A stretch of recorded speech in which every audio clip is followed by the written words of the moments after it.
Baik, yang dikatakan wartawan semua, kita sudah mengikuti persidangan hari ini. Mungkin semua ahli sudah dihadirkan dan kami sudah menyimak keterangan para ahli yang dihadirkan dan juga sudah mengajukan pertanyaan-pertanyaan yang cukup tajam kepada para ahli yang pada intinya sih sebenarnya tidak mendukung apa yang menjadi posita atau argumentasi yang dikemukakan dalam permohonan maupun juga di dalam petitum yang disampaikan. Misalnya dua ahli psikologi yang dihadirkan pada hari ini justru malah menjadi bumerang bagi pemohon nomor 2. Misalnya Pak Hamdi Muluk dihadirkan bahwa sejauh mana sih pengaruh dari bantuan sosial yang diberikan kepada rakyat itu terhadap putusan rakyat itu memilih seseorang atau tidak memilih yang lain. Beliau mengatakan hanya 29%, 71% tidak bisa adalah faktor-faktor lain. Kalau memang cuma 21%, 29%, apakah dalih yang mengatakan bahwa bansos itu adalah satu pelanggaran TSM dan bisa dijadikan sebagai dalih untuk membatalkan hasil Pilpres dengan pengaruh yang sebenarnya hanya 29%, kami kira itu sebenarnya terlalu jauh. Itu juga psikolog yang dihadirkan, yang ibu-ibu juga bicara bahwa sebenarnya banyak faktor lain yang mempengaruhi terpilihnya Pak Prabowo Pak Gibran dalam hal Pilpres yang lalu, bukan disebabkan oleh faktor Jokowi atau faktor apa, tapi sebenarnya juga faktor ketertarikan orang kepada pasangan calon itu sendiri, dan khususnya kepada Pak Prabowo yang menurut beliau sebenarnya sudah berkali-kali ikut jadi capres ya. Jadi cawapres pernah juga akhirnya memenangkan. Jadi itu sudah menjadi satu ingatan publik. Ada orang namanya Pak Prabowo yang berkali-kali maju ke pencalonan presiden, sehingga itu sudah familiar. Apalagi sekali ini mendapatkan dukungan dari Pak Jokowi, tingkat keterpilihannya menjadi lebih tinggi. Nggak ada sesuatu yang salah dari segi hukum terhadap hal ini untuk membatalkan kasus Pilpres ini, sehingga harus dilakukan Pilpres ulang. Kemudian saya ingin juga klarifikasi tadi sehubungan dengan omongannya Pak Lutfi Yazid ya. Itu saya mengatakan begini, bahwa putusan Mahkamah Konstitusi nomor 90 itu adalah satu putusan yang problematik. Dan tidak ada orang yang mengatakan tidak problematik sampai hari ini. Memang iya dia problematik, makanya dibawa ke DKPP, diuji lagi 2 kali ke MK, walaupun ditolak oleh MK.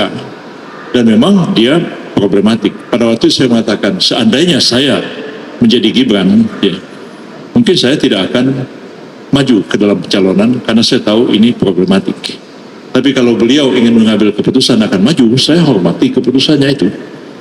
Dan ditanya pada waktu itu, Anda ketua PBB dan partai koalisi akan mencalonkan Pak Gibran. Katakan dalam demokrasi itu orang yang kalah akan ikut orang yang menang. Apalagi kami tidak merasa kalah. Karena itu keputusan musyawarah koalisi, karena kami bagian dari koalisi, kami tunduk kepada putusan koalisi itu. Jadi bukan tadi yang beliau katakan, Yusril pernah mengatakan, kalau saya Gibran, saya akan minta dia untuk mengatakan. Kan gak logis. Kalau saya Gibran, saya akan begini. Bukan kalau saya Gibran, saya akan minta dia melakukan ini. Kan gak logis omongan seperti itu.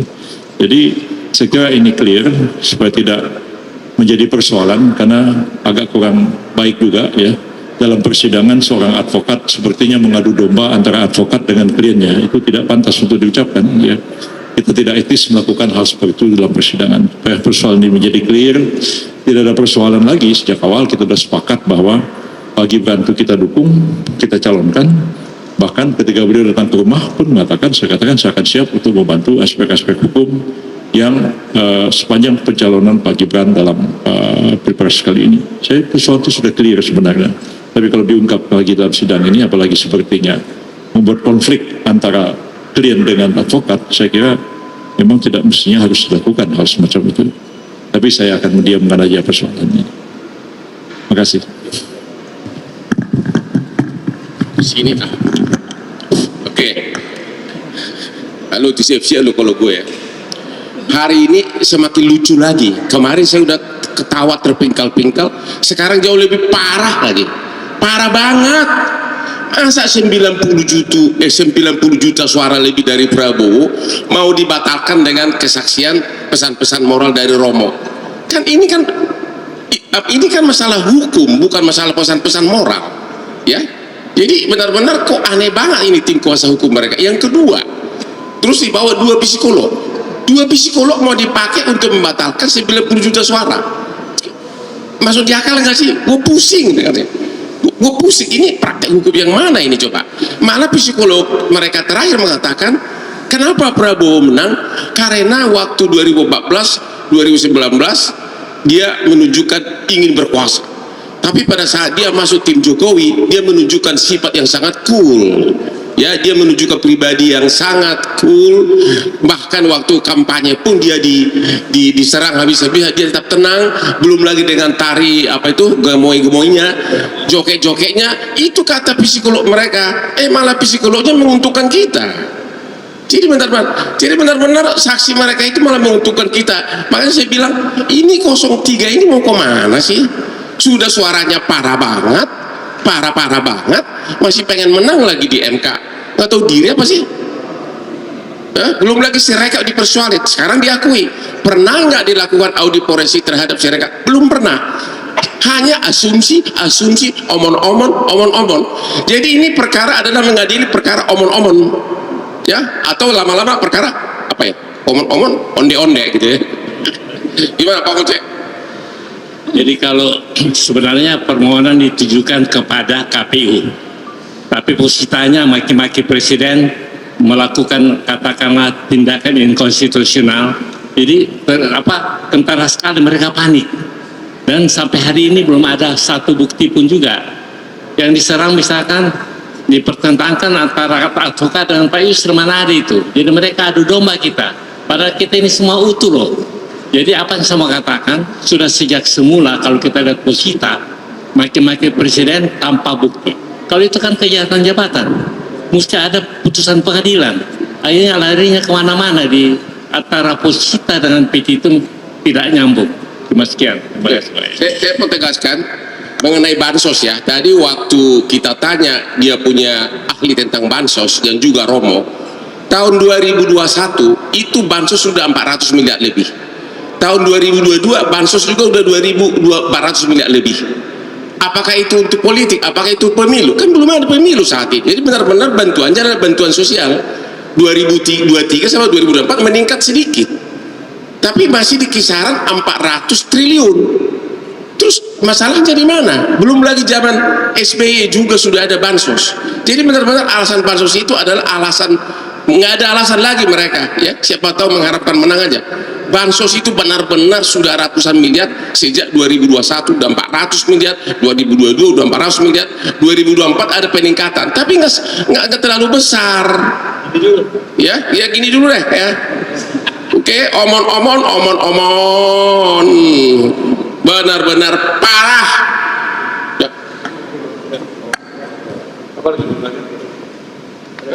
Tanya dulu Mas. Apa? Udah boleh nanya? Boleh, silakan. Saya ingin dari CNN ada 2 pertanyaan. Yang pertama tadi soal kehadiran Romo Magni Suseno sebagai pengajar etika dan filsafat. Tadi ada statementnya yang mengatakan bahwa seorang kepala negara dengan kapasitasnya presiden, jika melanggar etika sama dia menyamakan dengan bagian dari kelompok mafia. Itu yang pertama. Yang kedua tadi yang terbaru pihak 03 ingin mengajukan permohonan ke MK panggil Kapolri. Tanggapannya memanggil Kapolri. Mau manggil Kapolri? Iya. Siapa yang mau manggil? 03 mengajukan Oh ke ya. MK. Jadi begini, kita menghormati keputusan dari pihak pemohon 2 yang menghadirkan Pak Frans Magnis untuk menjadi ahli di persidangan ini. Kita menghormati beliau sebagai filosof dan sekaligus juga beliau adalah seorang pastor Katolik yang memberikan satu pendapat yang sebenarnya normatif dan filosofis sebenarnya. Itu yang kita harapkan. Tapi sangat disayangkan ada beberapa judgement dikemukakan. Presiden melanggar ini, kejahatan yang saya kira tidak dalam posisi seperti itu seseorang ahli dihadirkan memberikan satu pendapat filosofis dan akademis, iya, tapi tidak menjudgment seseorang, apalagi presiden dikatakan melakukan kesalahan itu kesalahan ini. Tapi semuanya kita serahkan kepada majelis hakim dan saya pun juga sebenarnya mempertanyakan, tapi saya tidak dijawab oleh beliau. Itu sebenarnya pertanyaan filsafat sebenarnya yang diajukan kepada beliau, yaitu persoalan pelanggaran etik. Ini kan sebenarnya tidak clear di masyarakat antara etik itu sebagai satu filsafat tentang perilaku manusia, tentang apa yang boleh dan apa yang tidak boleh, yang lebih tinggi daripada norma hukum. Dalam hati kita itu ada ini boleh, ini nggak boleh. Itu sebenarnya konsens manusia, karena dia manusia. Itulah yang membedakan manusia dengan binatang, karena manusia itu mempunyai pertimbangan moral sebelum melakukan satu tindakan. Sebenarnya itu agak berbeda dengan putusan MK, putusan Majelis Kode Etik, putusan Dewan Kehormatan. Itu sebenarnya ethical conduct. Itu code of conduct adalah kewajiban-kewajiban yang dibebankan kepada satu profesi. Makanya kedokteran ada kode etik kedokteran, kode etik advokat, kode etik hakim, kode etik KPK. Dari mana datangnya itu kode etik notaris? Itu perintah undang-undang. Undang-undang mengatakan untuk ini dibentuklah organisasi advokat. Nah, kode etik advokat disusun oleh organisasi advokat. Juga dikatakan kode etik KPK dirumuskan oleh Dewan Pengawas KPK. Itu etik, code of conduct profesi tertentu. Dia tidak bisa lebih tinggi daripada undang-undang. Beda dengan yang dipahami Pak Magnis dan saya juga yang sama-sama murid beliau juga dulu di jurusan filsafat Fakultas Sastra UI, paham yang dimaksud dengan etik dalam konsep filsafat dengan kode etik sebagai satu kewajiban-kewajiban profesi yang harus dihormati dan dijalankan. Jadi kalau misalnya soal Pak Gibran mencalonkan itu memang ada pelanggaran etik, itu diputuskan oleh MK dan diputuskan oleh DKPP. Tetapi itu tidak menyampingkan ya satu putusan hukum bahwa keputusan Pak Gibran itu dicalonkan adalah sah, itu putusan hukum. Jadi ini keputusan kode etik, bukan ethical norm, semacam satu filsafat yang lebih tinggi kedudukannya daripada norma hukum. Saya agak susah ya, saya sih ganjar filsafat hukum, paham soal ini, tapi kalau menjelaskan ini ke orang awam, bingung ini apa sih yang dimaksud oleh Pak Yusril gitu. Ya, baik, terima kasih. Oh, Kapolri. Kapolri silahkan aja mereka mohon, dan seperti juga misalnya paslon kemarin ya, pemohon 1 itu juga mau memohon menghadirkan beberapa menteri, dan ada itu sudah dikabulkan oleh Mahkamah Konstitusi ya. Kalau kami sendiri saya tidak berkepentingan menghadirkan Kapolri, tapi karena Kapolri itu adalah satu jabatan institusi, karena itu memang kehadirannya tidak bisa dihadirkan oleh kami sebagai kuasa hukum ataupun kuasa hukum pemohon, tapi memang harus dihadirkan oleh Mahkamah Konstitusi. Kalau kami menghadirkan mereka itu sebagai saksi atau sebagai ahli, tentu harus disumpah. Tapi kalau Kapolri, menteri dihadirkan, dipanggil MK, itu adalah pemberi keterangan dan tidak disumpah. Berbeda kedudukannya. Kalau disumpah itu, keterangannya itu menjadi alat bukti. Tapi kalau pemberi keterangan itu barangkali semacam memorandum ad inforandum, dia memberikan satu informasi keterangan. Apakah hakim tidak bisa menjadikan alat bukti, tapi memberikan info kepada hakim untuk memahami konteks persoalan ini.